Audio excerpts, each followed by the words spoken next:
Hey everybody, it's Lorri Bryant here at Keller Williams Coastal, coming at you again with In the Loop with Lorri. Thanks for tuning in. I'm here today with Tim Majka. Most of you know that Tim is not only an agent in our office, but also an attorney with a practice downtown Long Beach, specializing in short sales, bankruptcies, helping distressed homeowners. So I've asked him to talk with us a little bit today about some of his expertise. That's easy for me to say, isn't it? So welcome, Tim. Thank you so much for joining me today. Glad to be here. Tell us some of the current developments with short sales. We know that short sales are the up-and-coming thing, and tell us what's happening right now in the short sale. Well, a lot of things have changed. We have the government's enacted the HAFA program, which is we're seeing the banks are really gearing up and trying to get these short sales processed quicker. In addition, we're seeing banks starting to use software platforms to help expedite the processing of the short sales. For example, B of A is using Equator, which is available at equator.com. What agents need to know about this, that in order to use Equator, they have to be able to use Equator in order to do a short sale now with Bank of America. And so they need to get registered with Equator.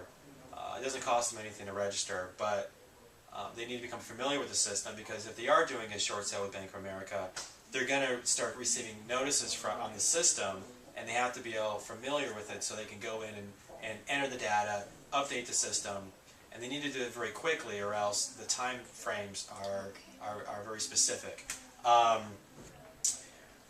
We also are hearing that we're going to start seeing these pre-approved short sales, although that's something I'm eager to learn more about. So yeah, a lot of things have been changing, and we're also starting to see, one thing is a lot of scams develop. And I mean, I had an agent come in my office today and ask, hey, somebody approached me, they want me to represent them as a buyer, and the buyer is going to negotiate the short sale.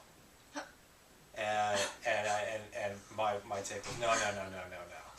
And so as agents, you really have to be vigilant in protecting yourself and your clients, because as soon as a notice of default is filed on the property, there's people that are trying to contact that seller, and if they know it's listed, they're trying to contact you as the agent, and so we're seeing a lot of that. So Wow, a lot of stuff that we need to be aware of. There's no Correct. question. So you're going to teach a class for us on Wednesday, June 26th. Tell us a little bit about that class. Who Sure. should attend? What they would learn? the class is exactly. It's going to be on June 26th. It's a Wednesday, from 2 to 3 p.m. I hope it's a Wednesday. I think it's a Wednesday. Yeah, I think it's a Wednesday. And I'll be discussing what the difference between a purchase money loan is and a non-purchase money loan, a refinance, and how that comes into play in a short sale. Why is that important that agents know that? It's important because it may potentially affect the seller's liability for the deficiency balance.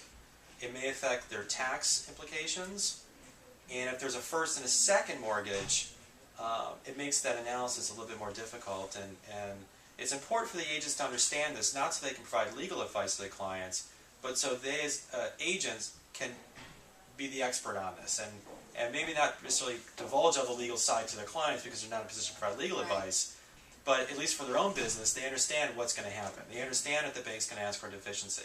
They understand how bankruptcy might play into this. And the more the agents can stay in front of the curve and know what's going to come next, then they can be better positioned to prepare for it and help the client and make sure the client's getting appropriate advice from their attorneys and from their accountants and everything. So, Perfect. We'll also discuss bankruptcy as well, and for agents to understand how bankruptcy may play. Yeah, does that usually go into a hand short in sale. hand with short sale, or is it? Oftentimes, and that's a very important question for agents to ask, is when they're talking to their seller, when they're listing the properties, to ask them, have you talked to an attorney about filing bankruptcy, or do you have plans on doing that? Because that right there may stop the short sale. Or it may then just add an extra layer of approval, where now you also have to get approval from the bankruptcy attorney, bankruptcy trustee instead, in addition to the short sale lenders. So, but in some cases, agents don't want to know about this, but it might be advantageous for them to file bankruptcy and just let it be discharged in bankruptcy court. And I'll talk about that. And it's not, again, for agents to provide this advice to their clients, but it's for the agents to understand, so they know what issues to see, and if all of a sudden their clients talk about going to see a bankruptcy attorney, the agent will be able to understand, okay, what's going on here, and they can understand the situation for themselves. Perfect. Well, a lot of stuff to know about short sales these days, you guys, so I encourage you very strongly.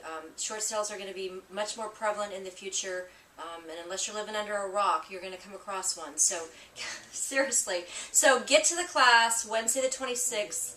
Tim's got lots of knowledge, and he's really going to help prepare you for what might come down the road for you in your business. So, thanks for tuning in. Have a great week. See you next week.